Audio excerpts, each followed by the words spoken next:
Bismillah, Alhamdulillah, salatu wassalam ala Rasulillah. First question says, Assalamu alaikum wa rahmatullahi wa barakatuh, Mufti. I hope your month of fasting was filled with reward for you and your family. A couple of years ago, when I was beginning to start practicing, I was working on my 5 daily prayers. I didn't pray all of them, but I prayed most and made up the prayers. There was this one instance where I decided to neglect the Isha prayer because I was tired even though my nafs was urging me to pray. So that night, I had a vivid dream that I died and saw that I was in my grave and dirt was being poured over me. Then soon after, I was in hellfire begging Allah to return me to life so that I can make my Isha prayer. Wallahi, it was so scary that I jumped out of my sleep and immediately prayed. But now I'm being I guess I'm haunted by this dream on Ramadan because it's always a reminder in the back of my head. And I never told anyone because I was told that if I told my dream, it would turn true. And the reason I'm asking is because I'm scared that I'll be those in the hellfire. I missed that one salat and it brings tears to my eyes because what an awful torment that it is. I hope that was clear, inshallah. Jazakallahu khairan for your patience in answering these questions. Ameen. Wa alaikum assalam wa rahmatullahi ta'ala wa barakatuh. I would say, bi'idhnillahi subhanahu wa ta'ala, that the Prophet sallallahu alaihi wasallam, who was the best of Allah's messengers and his prophets, the best of the best, he overslept for the salat once. He missed the salat once, and it was a fajr prayer. And the scholars of Islam, they say that from the wisdom behind Allah decreeing this is to give people relief, to grant them relief. Like, don't kill yourselves. The Prophet overslept for a salah. The Sahaba overslept for the salah. They were the best of the best. So don't kill yourself. If you left off the salah intentionally,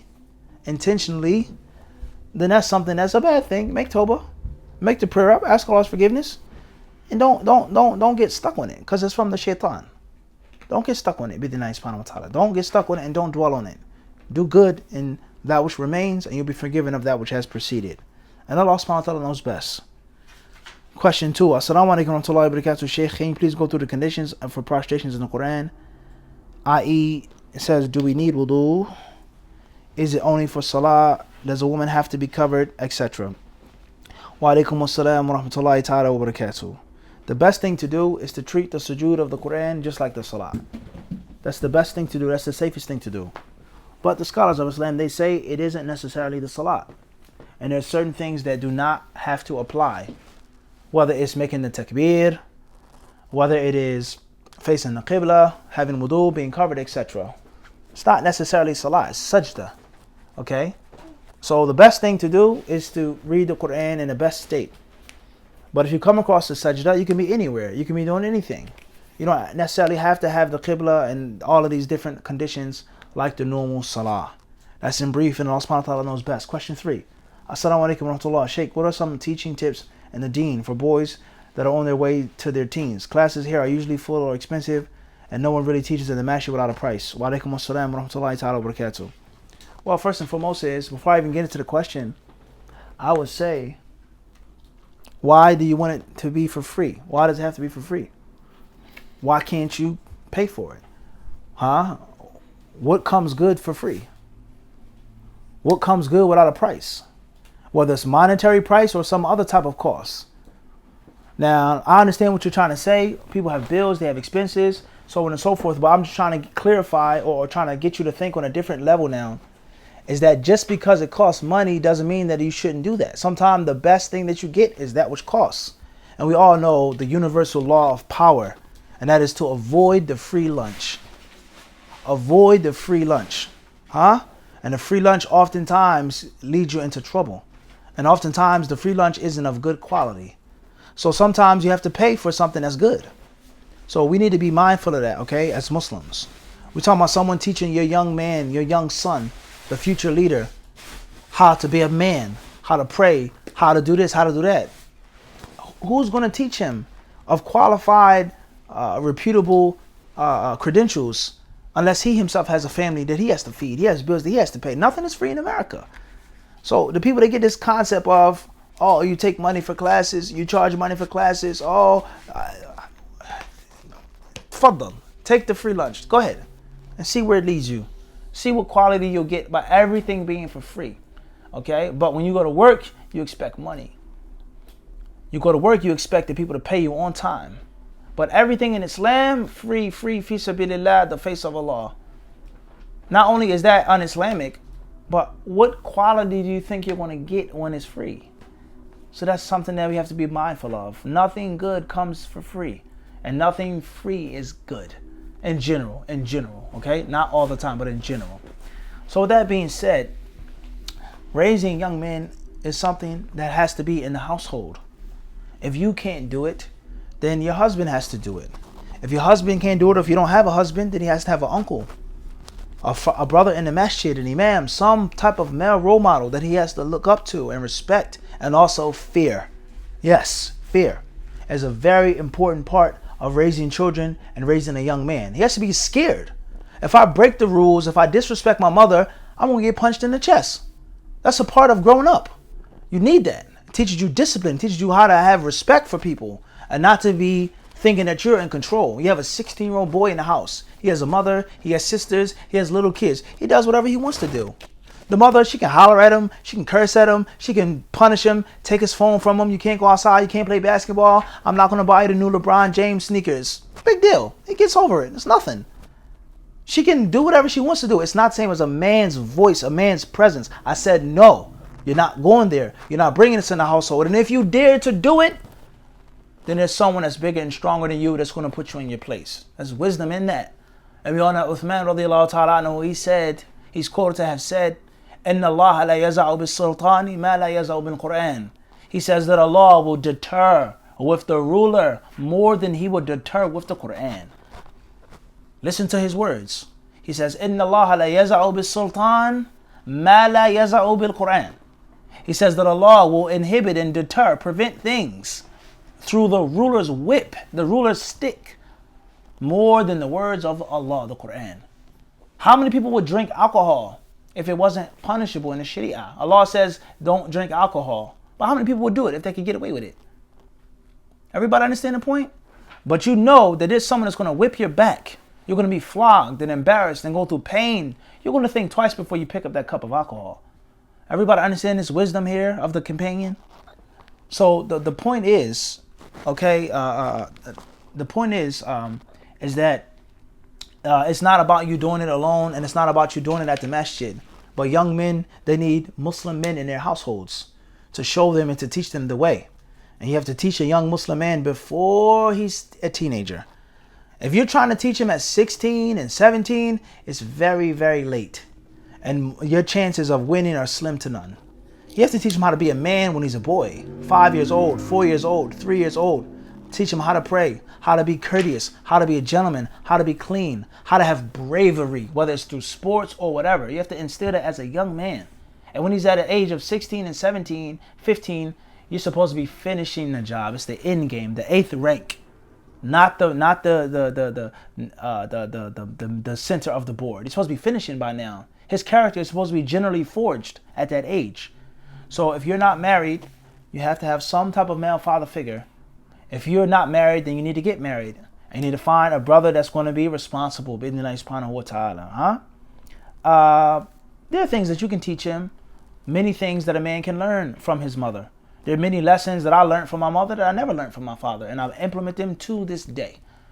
But it has to be a male figure as well. And Allah subhanahu wa ta'ala knows best. The next question says, my father had a knee replacement on the 1st.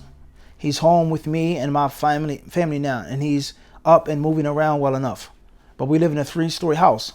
Today he fell pretty hard off a 1-stair drop. Everyone else in my house was still asleep from being at the masjid last night. I was out running errands. He had to call me to find a way to wake them because they didn't hear him. My question is, he can't seem to be left alone. I don't have anyone else to sit with him for a few hours during the Eid Salah. So what do I do? Do I stay home and miss the Salah? Or do I attend the Salah and risk him getting seriously hurt again?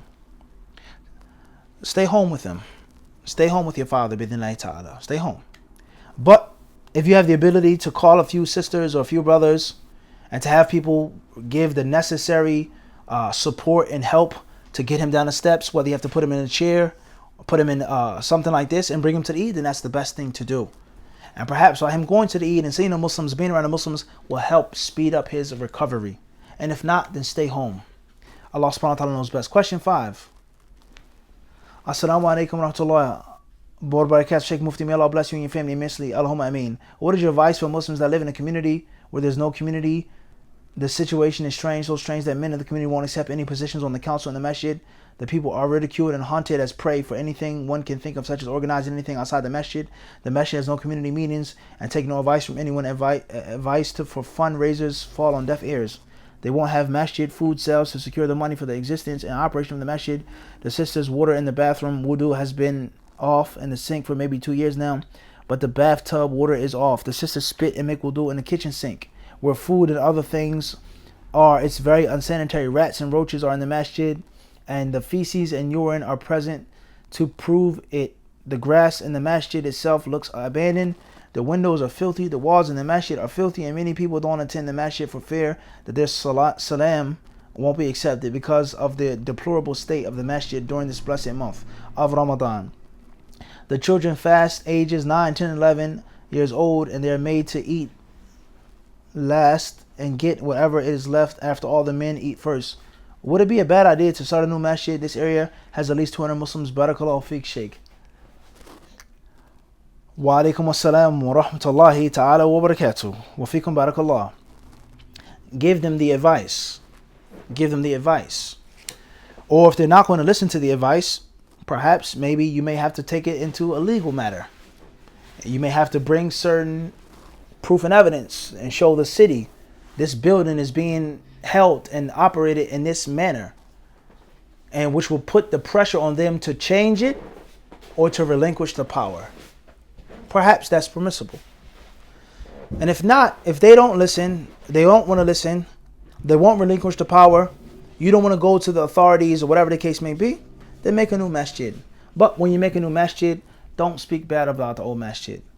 Don't speak ill of the old masjid. And just tell them we wanted to make a new masjid. We need this, kada. Simple. Don't start a fight and a war against the Muslims unnecessarily. And Allah subhanahu wa ta'ala surely knows best. Question 6. Assalamu alaikum, Sheikh. I want to get into the sciences, rulings, and understandings of the Quran. What advice can you give me? What's the direction and first steps I should take? Barakallahu feek. Wa alaikum assalam wa rahmatullahi ta'ala wa barakatuh. Dear sister in Al-Islam, dear student, and dear disciple of Hadith or disciplet of Hadith, may Allah bless you. What an inspiring question.